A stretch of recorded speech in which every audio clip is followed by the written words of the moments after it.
Good morning friends and welcome to the Shirkan's pre-market action. The biggest news today morning is that oil continues to tumble down and Brent is now trading near to the $82.5 per barrel in the US. And that has created the oil stocks to go down, as well as we have seen some positive movement in the airline stocks in the US. The Delta Airlines was up around 4% in the US markets yesterday.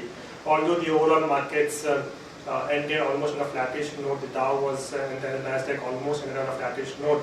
But what has really fueled in is the US economic data. The US, the fiscal deficit data which came in the US is as low as around 2.8% of the GDP, which is showing that there is a robust economic growth happening in the US.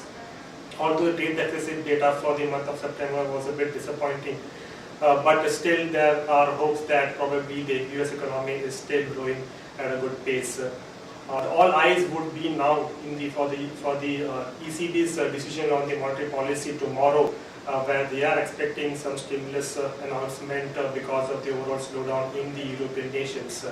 Back home, what we have seen on Monday is that the FII flows continue to remain positive. They are positive to the tune of around 1,400 odd crores in the cash markets. However, the DIIs were negative to the tune of around 1,180 odd crores in the cash provisional market. The result season is going on. We will also have some good results coming out today that we will be discussing more in detail going ahead. Overall, let's have a view on the markets based on the derivative analysis. Good morning friends. Let's have a view on derivatives. After a sharp upside which we have seen in last couple of 2 to 3 trading sessions, when Nifty gone past its lifetime high levels of around 8,200, we have seen some kind of consolidation in Monday's trading session. Nifty was quite flat, was just up by 0.1% at 8361.05. On the open interest terms, we have seen a build up of around 4% in Monday's trading session, and the cost of carry have also increased from 5% to 6.5%. That is, premium have increased from 29 odd levels to 36 odd levels, indicating further long position which is added in Monday's trade also. Put call ratio have also increased, which is also a positive sign, from 0.93 to 0.94 odd levels.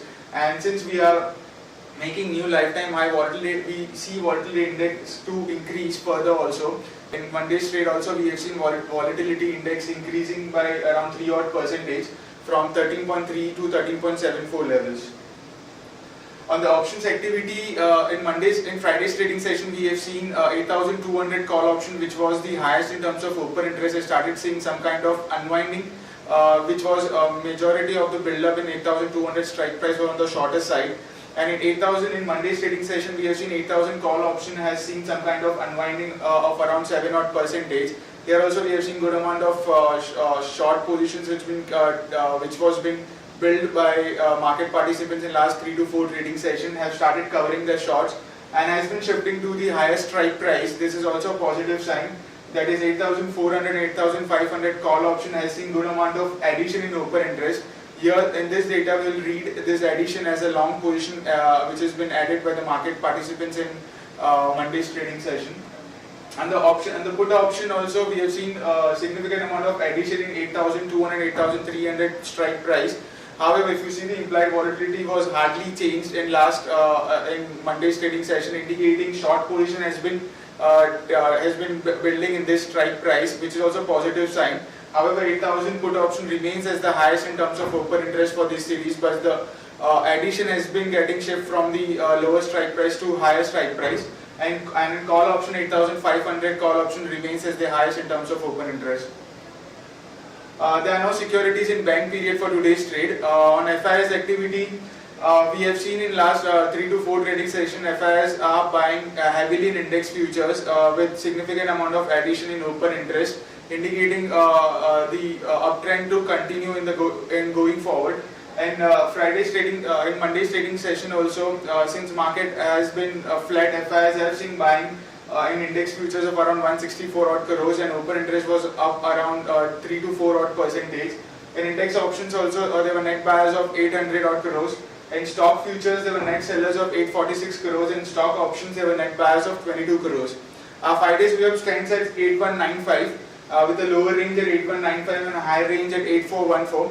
Remember friends, 8414 is the level of the straddle break-even, monthly straddle break-even point, which is on the higher side, that is at 8414. SGX Nifty is trading positive at 31 points. We have taken the data from the Monday's closing. It's quoting at 8392, indicating positive opening for our market in today's trade. That concludes from my side. Thank you. For the actionable ideas for today, first and foremost, as I mentioned, that the airline stocks in the US were up yesterday, and so we are also expecting the same thing to happen in our Indian markets. So they're recommending to go long in Jet Airways because the oil has doubled to a 3-year low, as Saudi Arabia's price cuts has exacerbated the overall concern over a global glut in the commodity, and Brent is trading near to $82.6 a barrel. And also Jet Airways has added flights to Doha, Colombo and Bangkok. These are some of the latest news from the Jet Airways. So we're going to go long on Jet with a stop loss of 233 for a target of 254 and 261.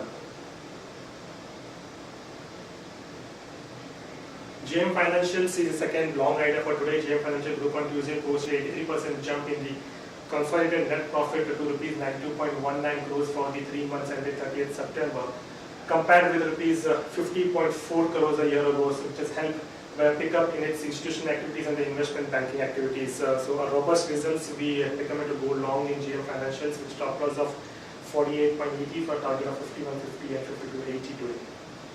A negative news for Indian Overseas Bank, where the IOB has been cut to junk by S&P, and S&P says that the cut rating has been following the deterioration in the bank's asset quality and expectations that it will remain weak over the next 12 months. So we recommend to go short in Indian Overseas Bank with stop loss of 61.80 for target of 58 and 57. Important results to be announced today. We have Colgate Palmolive, Bata India, Muthoot Finance, United Spirits, Tata Global Beverages and GlaxoSmithKline.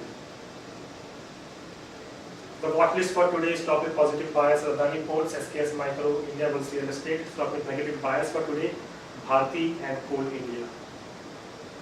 On the news update, Hero MotoCorp announces Europe arrival in 2015, which aims to launch products in Italy, Spain, France in the first phase, followed by UK and Germany. The company has mentioned that this is in line with the mission of the company of making Hero a truly global brand in its range of quality products, scale of operations and geographical footprints. Thermax has come out with very good results. It has posted a profit of rupees 86 crores for the second quarter of FY 2014-15, which is up 185% from net profit of rupees 30 crores for the corresponding quarter last year. The company also saw 40% growth in the order inflow at rupees 1,089 crores. TRF Limited has announced the receipt of an order of rupees 76 crores from Bhushan Power and Steel Limited. Ux Optifiber has won an order worth of rupees 102 crores for the supply of optical fiber cables for the country's defense network for the Spectrum projects.